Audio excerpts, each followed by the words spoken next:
밤늦게 학교에서 겪었던 기묘한 일.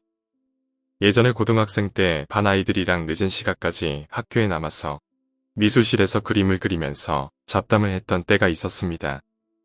1학년 때였는데 당시는 애들과 사이도 좋았고 스스럼 없이 잘 지내서 장난도 쳤죠. 늦은 시간까지 남아서 그림을 그렸지만 재미있었던 게 생각이 납니다. 그 당시 남아있던 애들은 절 포함해서 4명이었고 작은 미술실에서 따로따로 각각 자리를 잡아 소묘를 하고 있었죠. 그때 한 아이가 문득 이런 말을 먼저 꺼냈습니다. 우리 밖에 나가서 먹을 거 사올까? 마침 배도 고프고 출출했던 참이어서 모두들 동의했습니다. 하지만 아무도 자기가 가겠다고는 하지 않았죠. 이유는 저희가 있던 소묘실이 가장 끝층인 5층이었는데 내려가려면 가운데 중앙통로 계단을 사용해야 했습니다. 저희가 그때 저녁 10시쯤에 학교에 있었는데 학교는 저녁 8시 이후에는 측면 계단 통로문을 닫아버리거든요. 그래서 저희는 어쩔 수 없이 중앙통로 계단을 이용해야 했습니다. 그런데 그 중앙통로 계단은 불도 꺼져 있고 어두울 뿐더러 각 층마다 화장실이 있었죠.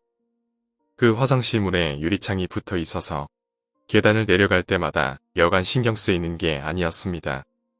각 층마다 하나씩 총 4개의 화장실이 계단을 내려가는 통로마다 있는 셈이죠. 왜 굳이 다 같이 가지 않느냐라고 하신다면 그럴 만한 이유가 있었습니다. 그냥 장난이지요. 누가 용감하냐 뭐 이런 거 말입니다. 당시 남학생은 3명, 여학생은 1명이었습니다. 여자아이는 제외시키자고 협의를 본 후에 남자들끼리만 가위바위보를 했습니다. 그래서 결국 진 사람은 저였는데 도무지 혼자 갈 엄두가 안 나더군요. 그렇다고 겁쟁이 티를 내면서 같이 가져오라고 매달리기도 그렇고 학기 초라서 약한 모습을 보이면 금방 잡아먹히는 세상이니 전 그냥 혼자 가기로 결심하고 문을 열었죠. 끼익 하는 소리와 함께 안에 남게 된 3명의 아이들이 다들 저에게 어디 죽으러 가는 사람인 마냥 대웅해 주었죠. 그렇게 문을 열고 복도로 나오니 어두컴컴했습니다. 소묘실의 문에 붙은 유리창문 너머로 소묘실의 불빛이 새어나오는 거 말고는 아무런 빛도 없이 차단되었죠. 일단은 혹시나 해서 바로 옆에 있는 측면 계단 통로문을 살짝 흔들어 보았습니다. 잠겼더군요. 그래서 하는 수 없이 중앙통로 계단으로 향했죠. 사실 그때 그 내기에서 먹을 걸 사러 간 사람에게는 한 가지 메리트가 있었는데 그건 바로 애들이 한 명당 각자 5,000원씩 내서 총 2만원인 돈을 자기가 임의대로 사용할 수가 있다는 것이었죠. 즉, 제가 애들한테 각자 먹고 싶은 걸 말하라고 하고 아이들이 고르면 그걸 사오고 남은 돈은 제가 써도 아무렇지 않다는 것이었죠. 남은 잔돈의 소유권은 제게 있다는 소리죠. 아무튼 중앙통로 계단에 도착했습니다. 음산하더군요. 아주 안전한 밤은 아니어서 밖에 네온사인도 있고 불빛들도 있어서 밖에서 들어오는 빛 덕분에 아주 컴컴하진 않았습니다. 계단 아래로는 아예 빛이 차단되어 있었고 게다가 골목길같이 뱅뱅 도는 좁은 중앙통로 계단이어서 더욱 빛이 들어올 수가 없는 구조였습니다.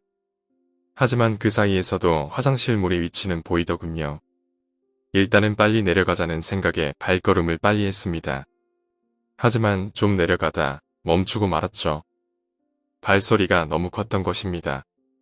그래서 괜히 찜찜한 느낌이 들어 뒤를 한번 돌아봐 주고는 다시 내려가기 시작했습니다. 그렇게 한참을 가다 보니 뭔가가 좀 걸리더군요. 분명 전 꽤 내려간 것 같은데 도무지 출구가 보이지를 않는 겁니다. 계속 아래로만 향하는 계단. 뭔가 느낌이 이상해서 다시 올라가 봤습니다. 계속 올라가다 보니 5층으로 와 있더군요. 그리고 소묘실로 들어갔습니다. 애들이 벌써 갔다 왔냐고 하더군요. 전 미안하다고 못 싸웠다고 했습니다. 그러자 친구들이 겁쟁이라고 놀리더군요. 난 도저히 못하겠다고 하면서 얼굴이 파랗게 질려 있자 여자애가 무슨 일 있냐며 걱정스럽게 묻더군요. 자초지종을 설명했더니 애들도 내기의 방침을 바꿔 다 같이 가기로 했습니다. 소묘실 문은 키가 있으니 키로 잠그고 가면 되었죠. 복도에 불도 다 켜놓고 갈 생각이었습니다만 그렇게 되면 우리가 학교에 몰래 남아있다는 게 걸리므로 하는 수 없이 그냥 불이 꺼진 복도를 4명이서 가게 되었습니다. 역시 혼자보단 둘이 낫고 둘보다 셋, 셋보단 넷이더군요. 마음이 한결 나아지니 농담도 하나 둘씩 건네게 되었습니다. 아까보다 훨씬 화기애애한 분위기. 애들도 별로 대수롭지 않게 뭐가 무서워서 올라왔냐 이 정도를 가지고 라고 하더군요. 그러다 한참을 내려갔는데 역시나 애들도 이상한 낌새를 느꼈습니다. 한참을 내려갔는데도 문은 보이지 않았습니다. 하지만 아까 제가 혼자 갔을 때와는 정확히 다른 점이 있었습니다. 그건 계단의 끝에 도착했다는 것이었죠. 그와 동시에 그 앞은 칠흑 같은 그야말로 암흑 그 자체인 곳이었다는 것이었죠.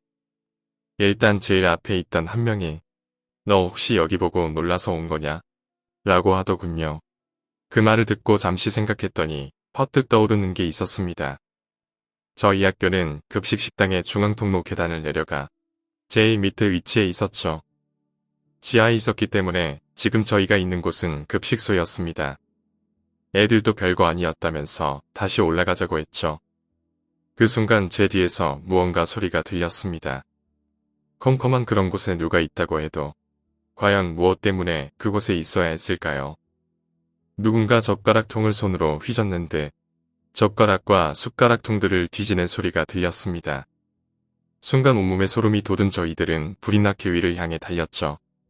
한참을 달리다 보니 어느새 5층 소묘실에 도착해 있더군요. 저희는 키를 이용해서 소묘실 안으로 들어갔고 문을 잠궜습니다. 그리고 숨을 고른 뒤에 생각했죠. 혹시 우리가 뛰는 소리를 듣고 그 급식소에 있던 무언가가 우리가 있는 소묘실에 올라오는 건 아닐까 하고 말이죠. 애들은 다들 각자 가방이랑 짐을 꾸리고 캔버스와랑 판넬 등을 제자리에 두고 나갈 채비를 했습니다. 그리고 소묘실을 나와서 문을 잠그고 불을 껐죠. 나가는 곳은 중앙계단 한 군데 뿐이었습니다.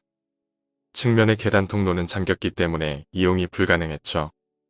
조심스럽게 중앙계단으로 향했습니다. 다행히 무언가가 올라오는 듯한 인기척은 없더군요. 그대로 내려갔습니다. 어느덧 1층에 도착했습니다. 저희는 문을 열고 밖으로 나갔죠. 다들 이제 어디 갈 거냐면서 수다를 떨고 있는데 그때 한 명이 소리를 질렀습니다. 순간 모두들 정문을 향해 뛰어갔습니다. 그리고 순식간에 언덕 밑으로 뛰어내려갔죠. 저희는 아주 미친 듯이 내려갔죠. 다 내려오자 사람들이 저희를 쳐다봤습니다. 다들 몰골이 엉망이었죠. 오다가 넘어져서 다리 까진 놈, 교복이 풀어헤쳐진 놈, 여자애는 치마가 뒤집어졌고 전 가방을 반쯤 열고 뛰어내려와서 안에 책이며 프린트물들이 떨어져 있었습니다. 저흰 다 내려온 걸 확인하고 아까 비명 지른 놈이 누구냐고 했죠. 근데 아무도 자기는 아니라고 하는 거였습니다. 전 당연히 아니죠. 왜냐하면 제가 들은 거니까요.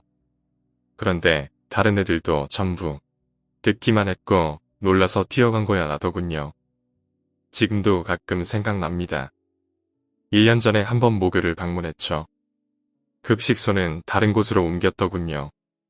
오늘 이야기는 여기까지입니다. 오늘 이야기가 재미있으셨다면 구독과 좋아요, 댓글 부탁드립니다.